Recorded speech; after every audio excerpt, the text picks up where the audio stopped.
부분만 하고 넘어갈까요? 오늘 수업은 조금 일찍 끝낼게요. 공부해 주시고 한 9시 10시 한 20분쯤 끝내보도록 하겠습니다. 이번 주가 사실 물리학회인데 원래 물리학회를 중간고사 기간에 잡거든요. 다른 학교는 다 지금 중간고사 기간인데 우리는 시작을 일주를 땡겨가지고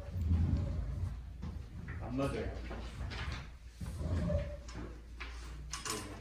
자, 두 문제였고 첫 번째는 ABCD 뭐 여러 문제가 있었는데 기체 파동성 및 입자성을 보여주는 실험을 간단히 설명해라.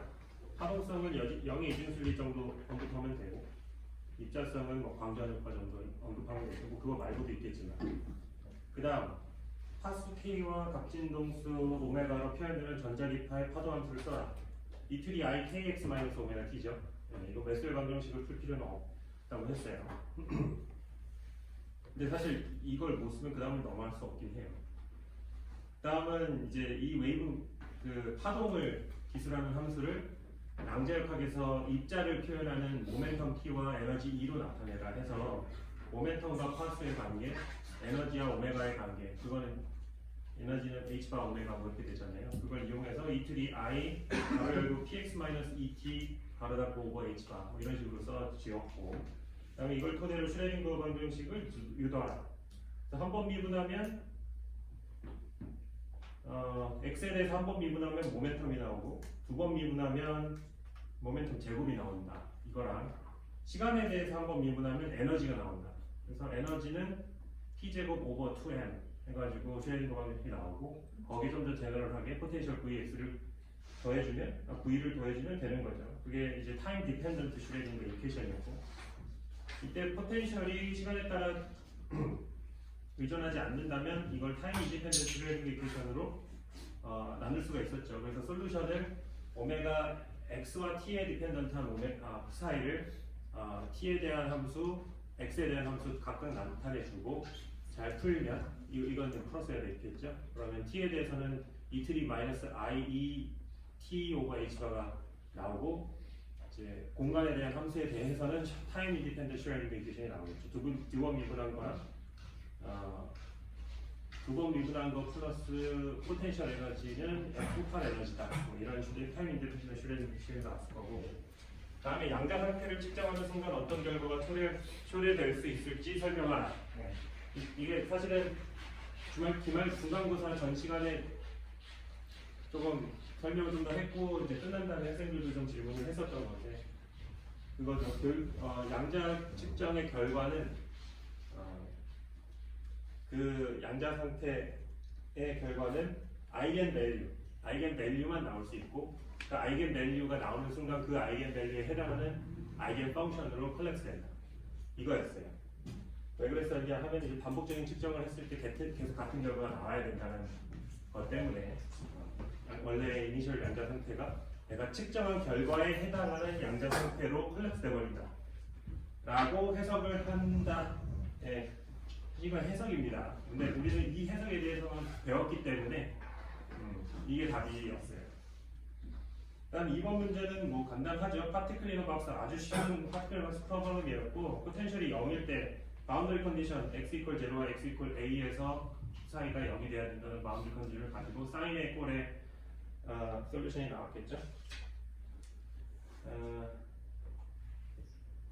그리고 두 번째 문제는 1차원에서 x 이퀄 0에서 포텐셜이 0이다가 v0만큼 포텐셜이 올라갔을 때 그것보다 큰 에너지 E를 가지고 있는 키네틱 에너지를 가지고 있는 파티클이 마이너스 무한대에서 플러스 무한대 방향으로 입사가 됐을 때 파동 방정식을 풀어라 해서 두 가지 영역에 대해서 그 웨이브 펑션을 쓰고 그때 이제 입사된 건 이틀이 ikx, 반사된 건 이틀이 마이너스 ikx겠죠. 그때 그 앞에 이제 t라는 어떤 r이라는 리플렉션에 해당하는 뭐 변수를 넣고 추가되는 건 t라는 걸 넣고 이틀이 iqx겠죠. q는 k랑 다르죠. 왜냐하면 포텐셜이 하나는 있고 없고니까. 그래서 그 바운더리에서 웨이브 펑션이 컨티뉴어스하고 미분도 컨티뉴어스하다. 왜냐하면 미분은 모멘텀을 나타내 주는 거기 때문에 모멘텀도 당연히 컨티뉴어스 해야 됩니다. 이렇게 해서 풀면은 R은 K 플러스 Q분의 K 마이너스 Q가 나오고 T는 K 플러스 Q분의 2K가 나오고 뭐 그랬습니다. 자, 세 번째 마지막 문제 여러분들 아마 많이 못 풀었었을 것 같다는 생각이 드는데요. 풀었다면 좋았을 텐데.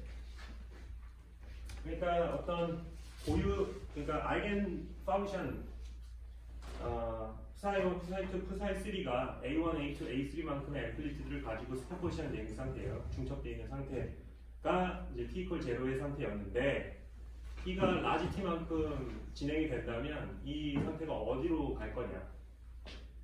이게 이제 사실은 타임 인디펜던트 슈레딩거 이퀘이션 풀 때 타임 디펜던트 슈레딩거 이퀘이션 풀었잖아요. 사실 타임 디펜던트 슈레딩거 이퀘이션을 풀어야 되는 건데 그 타임 디펜던트 텀은 이렇게 주어진다고 했었잖아요. 그렇죠? 그래서 푸사이 1은 타임 디펜던트한 페이지가 이렇게 붙는 거죠. 푸사이 2는 이렇게 가는 거고, 푸사이 3는 이렇게 가는 거고. 얘네들이 섞여 있는 상태는 시간이 지나면 얘네들이 섞여 있는 상태로 가겠죠. 네, 이게 그거였어요. 그래서 이게 답입니다. 이게 A라고 했나? X 아직 T라는 이게 다 T가 되겠네요. 네. 이게 답이었습니다. 질문?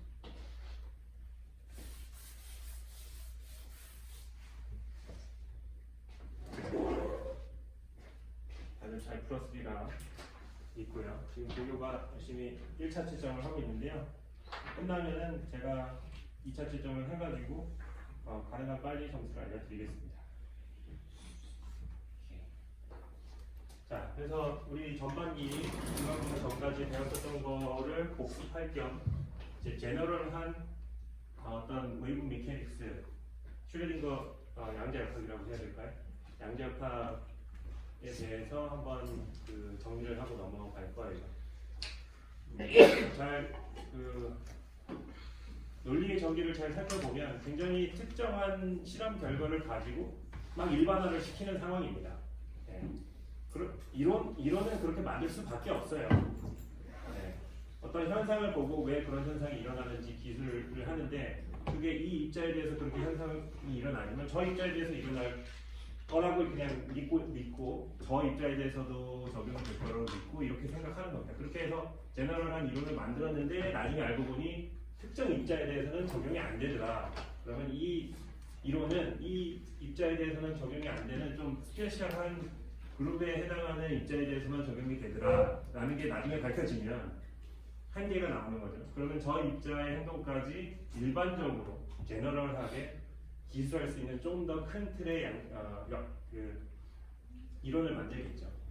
그러니까 클래시컬 미케닉스도 매시브하고 크기가 큰 물체에 대해서는 잘 작동을 했는데 작아지니까 잘 작동을 안 하는 거예요. 그래서 양자역학을 만들었고 양자역학이 그러니까 이거는 사실은 좀 중요한 문제긴 한데 양자역학이 매크로스코픽하게 크고 무거운 물체도 잘 기술을 하는가? 기술을 잘 하는 것 같아 보여요. 네. 물론 계산하기가 너무 어렵습니다. 왜냐하면 큰 물체는 입자가 많고 입자가 많아지면 계산이 익스포넨셜하게 어려워지기 때문에 그냥 드립다 그냥 풀 수는 없지만 민밸류, X의 민밸류와 뭐 그런 것들을 우리 그 아규먼트를 한번 했었죠. 전반기 때 그 포지션의 민밸류의 시간에 따른 변화량, 그게 속도죠. 그거랑 모멘텀이랑 관련이 있더라. 그게 클래시컬 미케닉스에서 예측한 결과와 맞는 똑같은 결과를 주더라라는 것을 한번 본 적이 있습니다. 네, 그런 식으로 양자역학이 고전역학을 포함한다라는 꼭 믿고 있습니다. 우리는.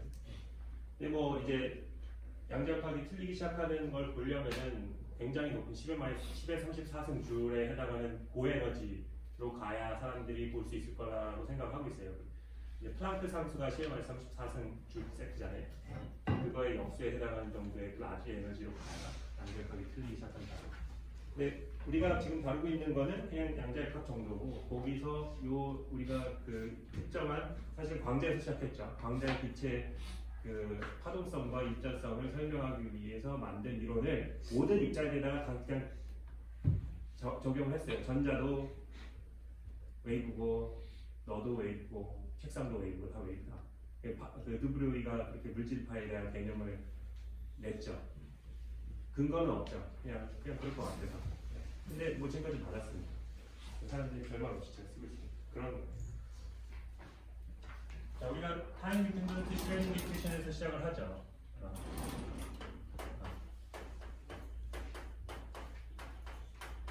x와 t에 대한 게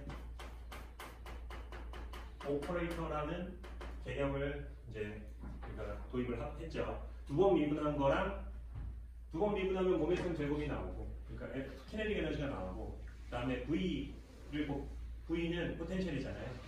그래서 그거를 그냥 해밀토니안으로 정의를 해버리고 그걸 오퍼레이터로 정의를 했습니다. 네. 두 번 미분한 거를 어떤 상수로 쓸 수가 없기 때문에 그걸 그러지? 오퍼레이터는 무슨 뜻인지 알겠어요. 그래서 항상 이 오퍼레이터라고 써야 되는데 원래는 근데 귀찮으니까 오퍼레이터라고 쓰기도 하고 안 쓰기도 합니다. 그래서 P 오퍼레이터는 이런 걸로 주어지죠. 그래야 모멘텀이 나오니까. 그래서 Vx가 타임 디펜던스가 없으면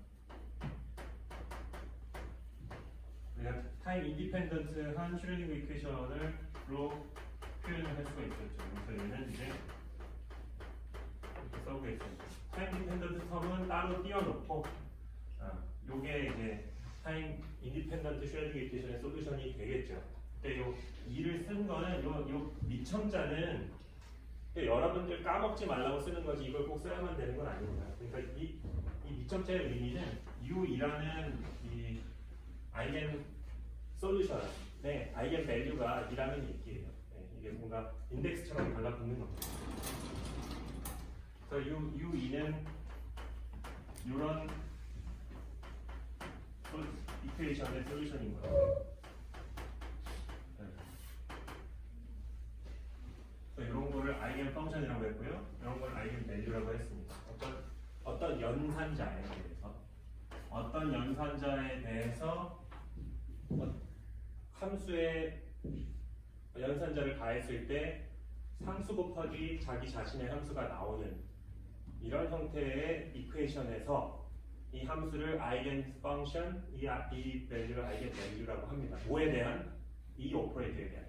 그러니까 해밀토니안에 대한 아이겐 펑션과 아이겐 밸류라는 거고요. 그 아이겐 밸류의 의미가 에너지이기 때문에 아이겐 에너지라고 부르기도 합니다. 아이겐이라는 건 고유라는 거죠. 그러니까 이 오퍼레이터의 어떤 고유한 특성인 거예요. 오퍼레이터가 주어지면 그 오퍼레이터가 이런 식을 만족하게 하는 펑션들은 정해져 있습니다. P라는 오퍼레이터에 대한 아이겐 펑션, 아이겐 밸류와 아이겐 펑션이 있을 거고요. H라는 오퍼레이터에 대한 아이겐 펑션, 아이겐 밸류가 있을 겁니다. 근데 물론 우리가 가장 많이 푸는 오퍼레이터는 H라는 해밀토니안이에요.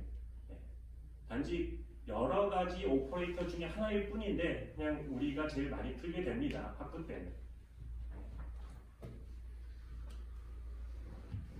이런 형태의 아이겐 펑션의 특성이 있었죠. 오르토노말리티, 서로 오르토고날하고 노말하다. 그러니까 서로 이런 두 개의 아이겐 펑션을 내적하면 m과 n이 같을 때는 1이고 다를 때는 무조건 0이다. 마치 벡터가 서로 직교하는 것처럼 x, y, g라는 유닛 벡터가 x, y, g의 유닛 벡터를 한번 내적을 해보죠. x랑 y를 내적하면 0, y랑 z를 0, z랑 x 0 서로 직교하죠. x랑 x 내적하면 1, y, y 1, z, z 1 똑같죠. 마치 이게 펑션인데 고등학교 때 펑션과 벡터 이런 거 배우잖아요. 서로 다른 단원에서 배우거든요. 근데 여기서는 되게 비슷하게 보여요. 양자역학에서는 아이겐 펑션과 이게 마치 벡터의 성질을 가진 것처럼 보입니다. 예, 여기에 대해서 좀 더 얘기를 할 거고요. 나중에 가면은 그 벡터라는 거는 어떻게 써요? 베이시스가 주어지면은, 그러니까 벡터가 3차원에 있다고 봅시다. 근데 x로는 1, y로는 3, z로는 마이너스 2 뭐 하면 어떤 방향을 가리키는 벡터가 되겠죠. 그때 우리가 이런 로 벡터, 이거 뭐라 그러죠? 매트릭스. 이런 매트릭스로 그 벡터를 표현할 수가 있죠. 뭐 이렇게 표현할 수도 있고, 뭐 여러분 원하는 대로 세로로 표현할 수도 있고, 가로로 표현할 수도 있는데, 이렇게 그런 그 특정 방향을 가리키고 있는 벡터를 이렇게 매트릭스로 쓸 수도 있어요. 단 이때 베이시스를 어떻게 잡느냐에 따라서 매트릭스의 형태가 바뀝니다. 베이시스를 x, y, z로 잡느냐, 아니면 x 프라임, y 프라임, z 프라임으로 잡느냐, 아니면 r 세타 파이로 잡느냐, r 세타 z로 잡느냐, 실리미컬 코디네이트를 쓰냐, 스피컬 코디네이트를 쓰냐, 아니면 칼테시안 코디네이트를 쓰는데 그게 방향이 틀어진 걸 쓰냐, 뭐를 쓰느냐에 따라서 이 표현이 달라지죠.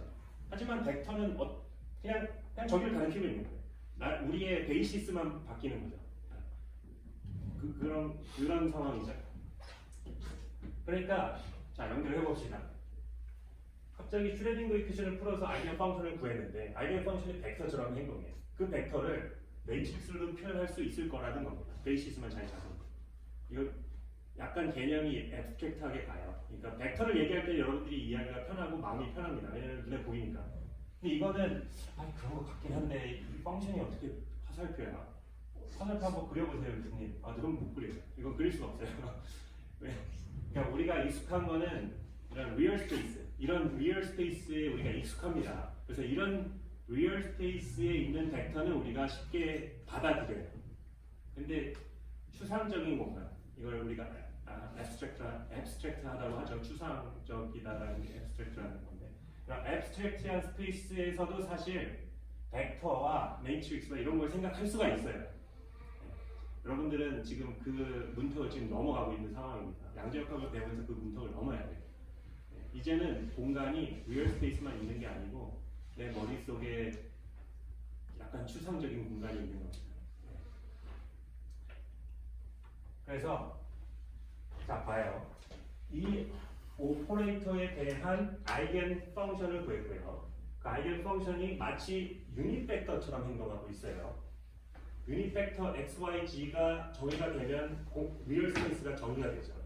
유닛 벡터가 있으면 그 유닛 벡터로 정의가 되는 공간이라는 게 생깁니다. 네. 그래서 그 공간 안에 있는 어떠한 오브젝트도 유닛 벡터로 표현할 수가 있어요. 여기서도 비슷하죠. 어떤 아비트러리한 웨이브 펑션을 이 아이겐 펑션의 리니어 컨비네이션으로 언제나 표현할 수 있다고 그랬잖아요. 퓨리에 트랜스폼이랑 비슷한 개념이죠. 그죠? 그러면 이 오퍼레이터에 대한 어떤 공간이라는 개념이 생깁니다. 이 유닛 벡터가 만들어내는, 또는 이 유닛 벡터가 내포하고 있는 아이겐 펑션이 베이시스로 정의하는 공간이라는 개념이 생깁니다. 그걸 우리가 힐버트 스페이스라고 해요. 수학과, 아까 수학과 저 리스트에 연구실에 있는데 오면서 BP하려고 수학과 건물 지나갔는데 거기에 그 강의실 중에 하나 이름이 힐버트 스페이스라는 강의실이 있더라고요. 우리 여기는 MC 스퀘어라는 광장이 있는데 수학과는 힐버트 스페이스. 사실 거의 수학자입니다. 근데 계속 얘기하지만 리니어 알지브라랑 양자역학이랑 너무나 똑같아요. 우리는 양자역학을 물리라고 하지만 저쪽에서는 양자역학을 수학이라고 해도 우리는 사실 할 말이 없어요. 그 정도로 이제 굉장히 밀접하게 있고요. 이런 그 앱스트랙트한 개념에 익숙해져야만 사실 양자역학을 자유자재로 다룰 수가 있어요. 라는 것만 오늘 한번 얘기를 해주고요. 앞으로 계속 조금씩 익숙해지길 바랄 뿐입니다. 어쨌든 얘기가 좀 길어졌죠. 나중에 그렇다는 얘기는 이런 그 슈레딩거 이퀘이션, 웨이브 이퀘이션이죠. 웨이브 이퀘이션을 푸는 거 문제를 이런 매트릭스를 푸는 거로 바꿀 수가 있습니다. 그거를 우리가 하이젠버그의 매트릭스 뭐라 그러지?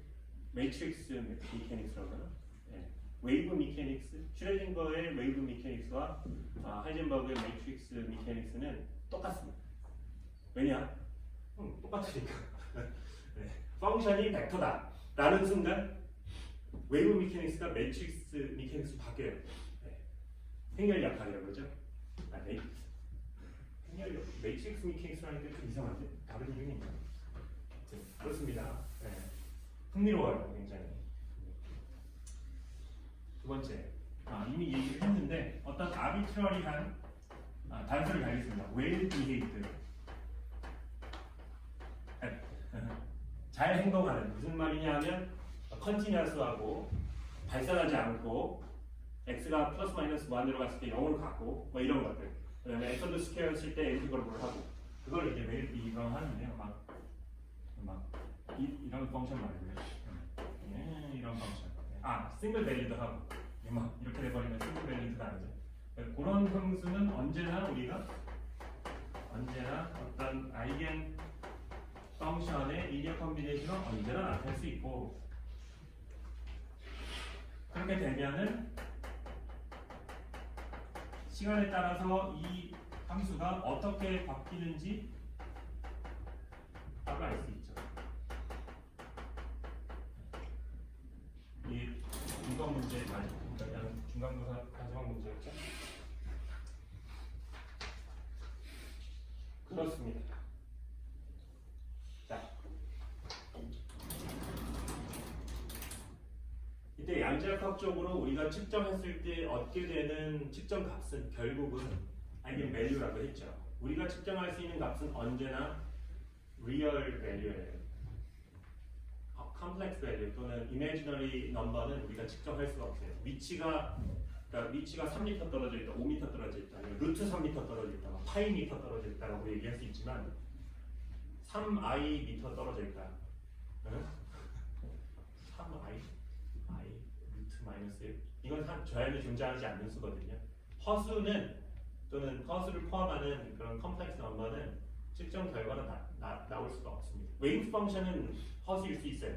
하지만 우리 그 측정하는 오브젝트 중에 제일 먼저 우리가 다룬 게 그거죠. 확률, 존재할 확률. 앱솔루트 스퀘어를 취해버리면 언제나 리얼 넘버가 되죠. 그래서 우리가 측정하는 값은 언제나 리얼 넘버여야 되고, 우리가 측정하는 이 아이겐 밸류가 언제나 리얼 넘버여야 된다는 거고요. 이 아이겐 밸류가 리얼 넘버인 오퍼레이터를 우리가 퍼미션 오퍼레이터라고 이름을 붙입니다. 이름이 비슷하죠. 헷갈릴 수 있어요. 처음 들어보면. 다른 거예요. 다 다른 얘기입니다. 퍼미션 오퍼레이터라는 오퍼레이터는 무슨 오퍼레이터냐면 이 오퍼레이터의 모든 아이겐 밸류가 리얼 밸류다 라는 겁니다. 이걸 퍼미션 오퍼레이터라고 해요. 그리고 이걸 우리가 어떻게 얘기하냐면 이 허미션 오퍼레이터, 이거 증명을 하지 않겠습니다. 허미션 오퍼레이터의 아이겐 펑션은 어떠한 펑션도 표현해낼 수 있다. 아까 계속 했던 얘기예요. 다시 한번 얘기하는 건데, 이거를 우리가 이 아이겐 펑션이 컴플리트 셋이다라고 얘기합니다.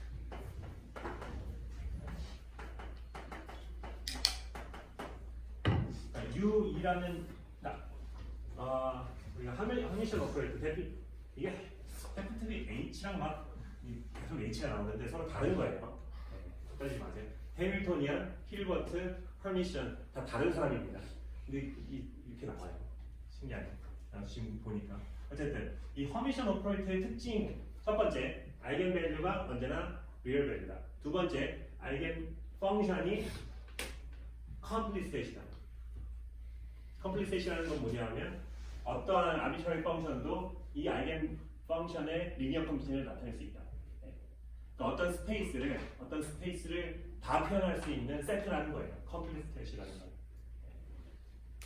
예를 들어 3차원을 기술하고 싶은데 베이시스가 x, y밖에 없어요. x, y는 컴플리트 셋이 아닙니다. x, y, g가 컴플리트 셋인 거예요. 왜냐면은 Z 방향은 기술할 수가 없으니까. 똑같은 얘기를 조금 엄밀하게 얘기하고 있는 거예요. 네.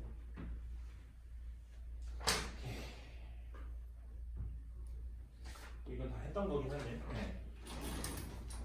그래서 우리 여기서 코에피션트 어떻게 구했었냐 하면 이 아래고 A라고 쓸게요. 예, 노트랑 일반 대비하기 위해서. 이거 저번 시간에 했던 겁니다. 그러니까 우리가 표현하고 있는 아비트러리 펑션에 UA 스타를 해주고 적분을 해주면 CA가 나오게 되죠. 예. 그리고 CA의 앱솔루트 스퀘어를 전부 A에 대해서 합치면 1이 나와야겠죠. 이것도 증명할 수 있죠. 이거는 사실 0에서 나오는 거예요. 이거를 적분하면 1이 나와야죠. 예. 그러니까 애초에 아비트러리 웨이브 펑션이 노멀라이즈가 돼 있다면 이거를 이걸로 나타내주고 여기다 놓으면은 CA, CB 나오고 뭐 그다음에 UA, UB 나오고 이걸 적분할 테니까 요거가 AB고 이걸 AB에 대해서 하니까 이게 C, B가 AB에 대해서 하는 거죠. 그러면 B에 대한 적분을 이렇게 하면은 CA와 CA 이렇게 해가지고 이렇게 되는 거죠. 했었던 거라서 막 썼는데 네, 뭐 이렇게 하면은 이런 걸 보일 수가 있습니다.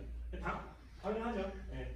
이거를 나타내주는 웨이브 펑션의 앰플리튜드는 앱솔루트 스퀘어는 다 합을 했을 때 1이 돼야겠죠. 그래서 푸사이라는 아비트러리 웨이브 펑션을 H라는 오퍼레이터에 대한 측정을 하면 이 앱솔루트 스퀘어의 확률로 2라는 밸류가 나올 거라는 겁니다. 오케이.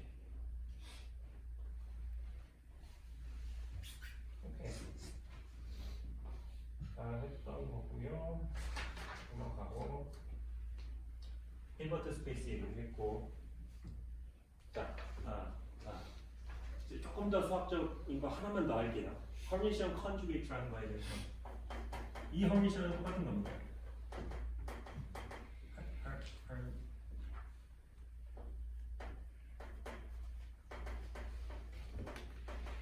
우리 컴플렉스 컨주게이트는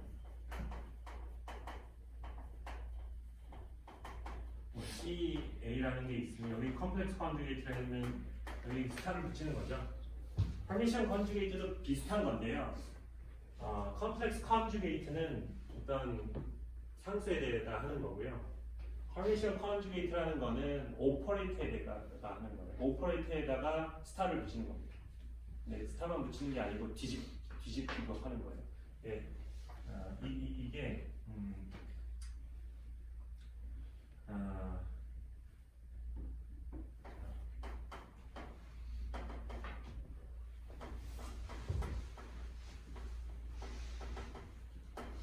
Q라는 오퍼레이터에 허미션 컨주게이트를 하면 Q 네건 이걸 그 단건 네거라고 하죠. 이 팔 모양처럼 생겨서 네거라고 해요. 십자가가 아니고 정확하게는 비율이 이렇게 돼요.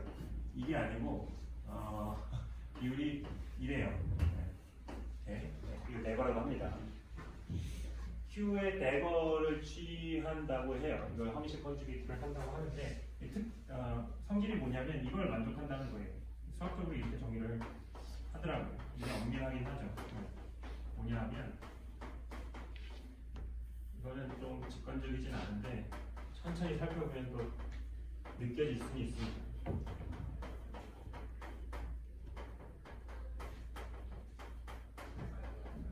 이걸 만족하는 이 식을 만족하는 Q 네거를 Q의 허미션 컨주게이트라고 하는 겁니다.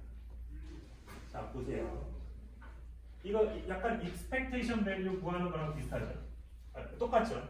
이게 사실은 Q 네거의 expectation value를 구하는 거예요. 자, 그런 거고요. 여기는 지금 뭐냐면 Q 사이 그러니까 오퍼레이터를 사이에다가 오퍼레이션을 하고 그럼 결과가 어떤 펑션으로 나오겠죠. 펑션으로 나오겠죠. 그 펑션의 컴플렉스 컨주게이트를 한 거다. 이거랑 같은 상황이에요. 그러니까 Q 대거를 해준다는 얘기는 컴플렉스 컨주게이트도 해주지만 이 오퍼레이터가 가해지는 방향이 보통 이 상황에서는 오퍼레이터가 어디에 가해지냐 하면 여기에 가해지죠. 오퍼레이터는 언제나 여기다 가합니다. 그러니까 이렇게 세 개가 써있다는 얘기는 이 오퍼레이터가 오른쪽의 펑션에 가해지고 그 결과가 어떤 펑션으로 나올 거잖아요. 어떤 펑션으로 나올 거예요.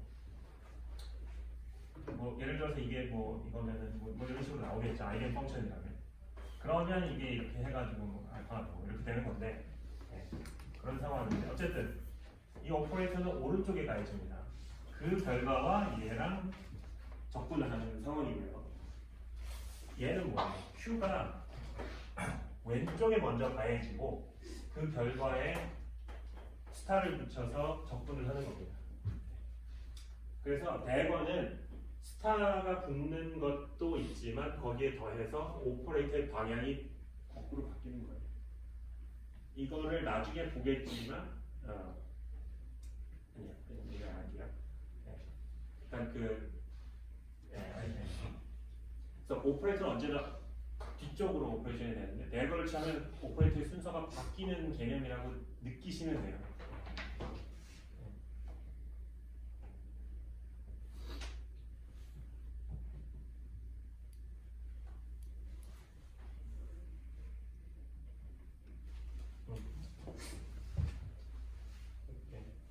대거는 시퀀스를 플립하고 컴플렉스 컨주게이트를 취하는 거를 합쳐놓은 겁니다.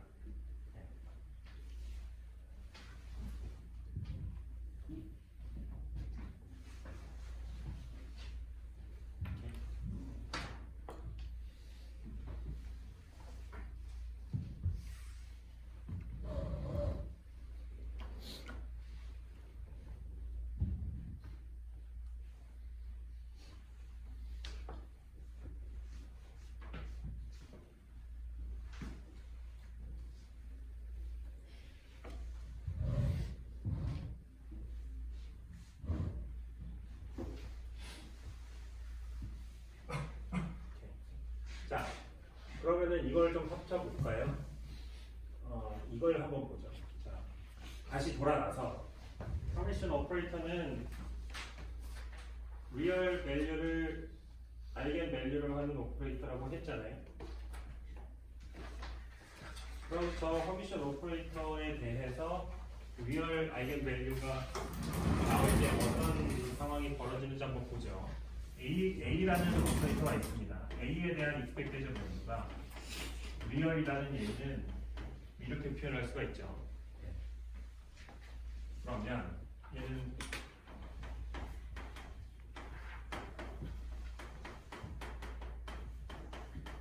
이거죠. 이거랑 여기에 스타를 붙인 거랑 같다.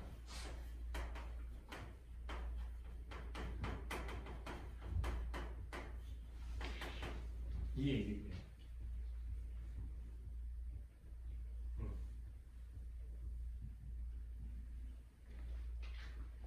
요거랑 얘도 함수, 얘도 함수죠. 이건 바꿔도 되죠.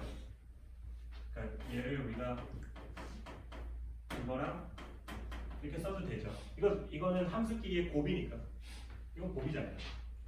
이건 오퍼레이터지만 이건 곱이죠. 거기에 스타를 취해보죠. 그러면은 이렇게 되겠죠. 네. 이게 뭐랑 닮았어요? 얘랑 똑같네? 맞나? 똑같죠? 네. 그러면은 커미션의 커미션 컨주게이트의 정의를 이용해서 쟤를 이렇게 쓸 수 있습니다.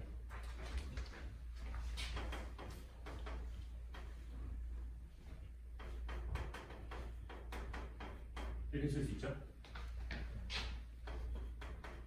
그렇다니 얘랑 같아야 되면 모두 다 똑같죠? 얘만 빼고. 이게 언제나 모든 프로덕트 사이에 대해서 만족하려면 A랑 A 대거랑 같아야 된다 라는 결론이 나옵니다. 오케이? 다시 정리를 하자면 리얼 밸류의 expectation value, 그러니까 아이겐 밸류가 리얼인 오퍼레이터는 자기 자신과 허미션 컨주게이트가 같아야 된다. 라고 표현하는 결론을 얻습니다. 이걸 우리가 셀프 언조인 라고 얘기를 하는데요. 뭐 이런 거는 그냥 그렇게 부르더라라고 느끼시면 됩니다. 네. 그래서 이 퍼미션 오퍼레이터는 셀프 언조인트 해요. 네. 이렇게 얘기를 했을 때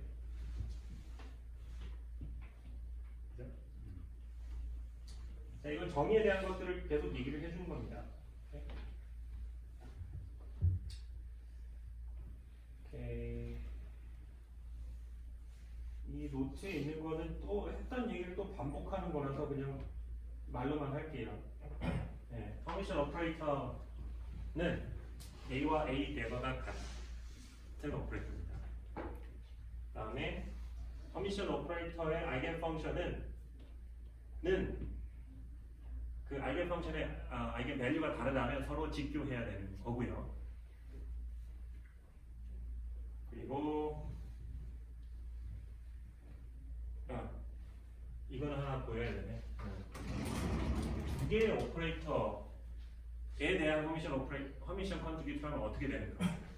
이걸 보고 싶은 건데요. 이런 상황을 볼게요.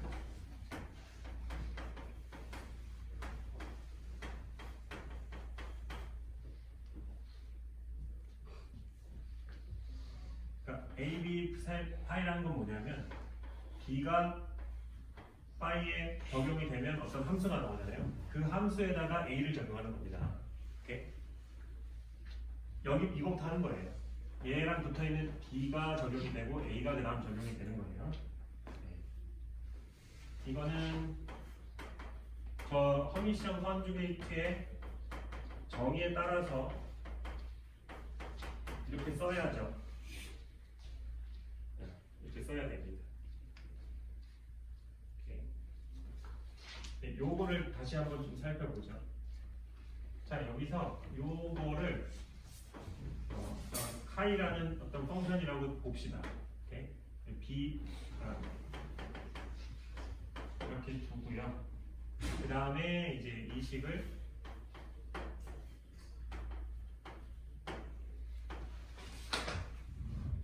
하면은 카이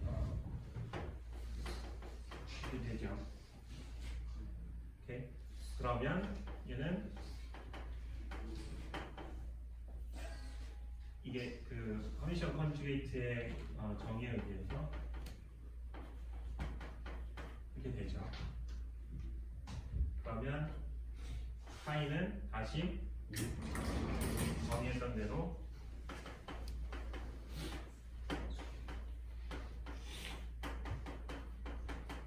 되죠. 그러면 다시 커미션 컨주게이트의 정의에 의해서 얘가 이쪽으로 나오고 스타가 붙고 D는 레버가 붙고 되죠. 그리고 이 D는 그대로 들어오죠.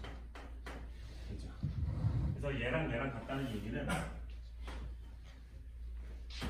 A, B 오퍼레이터의 레버를 취하면 B, A 순서가 바뀌면서 대거가 붙습니다. 이게 뭐냐? 알파, 베타의 곱에 스타를 하면 알파 스타, 베타 스타 하잖아요. 이거는 사실 뭐 베타 스타, 알파 스타 해도 돼요. 왜냐면은 이거는 그냥 그 사무수의 곱이니까. 근데 오퍼레이터는 순서가 중요하죠. 그래서 이 대거는 다시 얘기하지만 순서를 바꾸고 스타를 붙이는 겁니다. 그래서 A와 B가 또 바뀌면서 그 위에 대거가 붙어요. 그 증명은 지금 한 겁니다.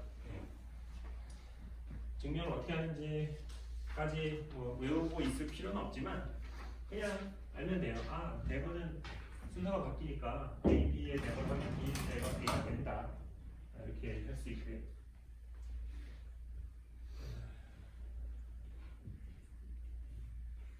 또 이런 이것까지 해야 되겠다. 허미션 오퍼레이터가 두 개가 있다고 봅시다. 그러니까 A라는 오퍼레이터도 허미션 오퍼레이터, B라는 오퍼레이터도 허미션 오퍼레이터예요. 그러면 A, B라는 오퍼레이터도 허미션 오퍼레이터인가? 라는 퀘스천입니다. 아니라고요? 어떻게 하지? 한번 볼까요? 이게 허미션 오퍼레이터라면 이게 A, B여야 되잖아요. 그럼 이게 B 대가 A 대가잖아요. 이게 BA죠. 자, BA랑 AB랑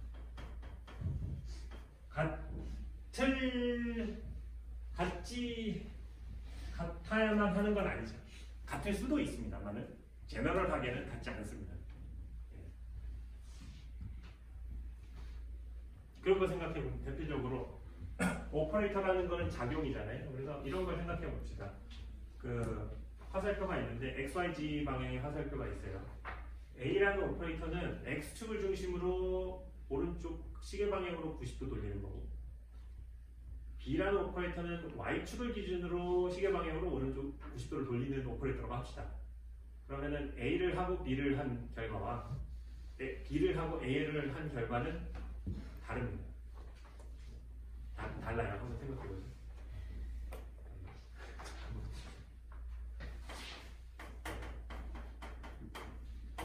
처음에 이 Z축 방향으로 있는 화살표를 X 방향으로 90도 돌리면 Y 방향이 되고, Y 방향을 중심으로 돌리면 그냥 Y 방향이죠. 네. 그 다음에 그러면 Z축으로 있는 Z 방향으로 있는 화살표를 Y 방향으로 오른쪽으로 시계 방향으로 90도 돌리면 마이너스 X 방향이죠. 마이너스 X 방향을 X 방향에 대해서 90도 돌리면 마이너스 X죠. 네. 다르죠. X로 돌리고 Y로 돌리면 Y 방향으로 향하고, Y로 돌리고 X를 향하면 마이너스 X 방향을 향하고 돌립니다. 이건 두 개의 오퍼레이터가 서로 순서가 바뀌면 안 된다라는 뜻이죠. 순서가 중요하다라는 거고요. 이런 걸 우리가 커미트하다라고 표현합니다. 다시 이 A, B와 BA는 일반적으로 같지 않습니다. 같을 수도 있어요. 같을 수도 있는데 일반적으로는 같지 않습니다. 그래서 이런 걸 정의합니다. 커뮤테이터라고 하는데요. 이게 어떻게 정의가 되냐면 AB BA. 그래서 커뮤테이터가 0이면 A와 B의 오퍼레이션을 순서를 바꿔도 상관없는 상황이 되고요. A와 AB 커뮤테이터가 0이 아니면 AB 오퍼레이터의 순서를 바꾸면 안 됩니다. 서로 결과가 달라져요. 이런 대표적으로 로테이션 오퍼레이터는 커뮤트하지 않습니다. 네. 오케이? 네. 만약에 A, B가 커뮤테이터가 0이면 우리가 A, B, A와 B가 커뮤트하다 라고 표현을 해요.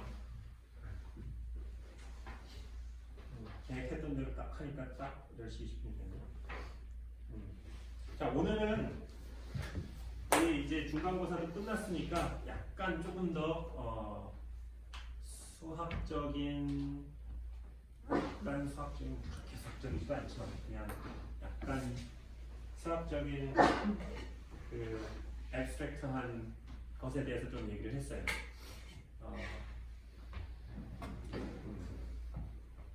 요게 익숙해지면 됩니다. 사실 여러분들 수학에서 새로운 개념들 배울 때마다 익혀 나갔잖아요. 네. 여기서 하나 더 익힌다고 생각하시면 됩니다. 수학은 이제 끝났다라고 생각, 난 밀 것 같으니까 수학이 끝났다라고 생각하셨다면 아닙니다. 계속 가야 돼요. 어딜 가도 사실 마찬가지. 그래서 우리가 그 광자에서 시작해서 메디테이션을 대충 만들어냈어요. 그리고 뭐 다른 입자에 대해서도 맞겠거니라고 그냥 믿고 지금까지 살고 있고요. 놀랍게도 맞아요. 그렇고 그 상황에서 오퍼레이터라는 개념, 이 오퍼레이터는 왜 양재역에서 오퍼레이터라는 개념을 굳이 써야 되나요? 미분이 들어가니까. 미분이 오퍼레이터예요. 이렇게 오퍼레이터라고 부르지 않았을 뿐 여러분들 미분은 오퍼레이터입니다. 미분이 들어가니까 미분이 오퍼레이터잖아. 오퍼레이터지. 그럼 왜 미분이 들어가야 돼요?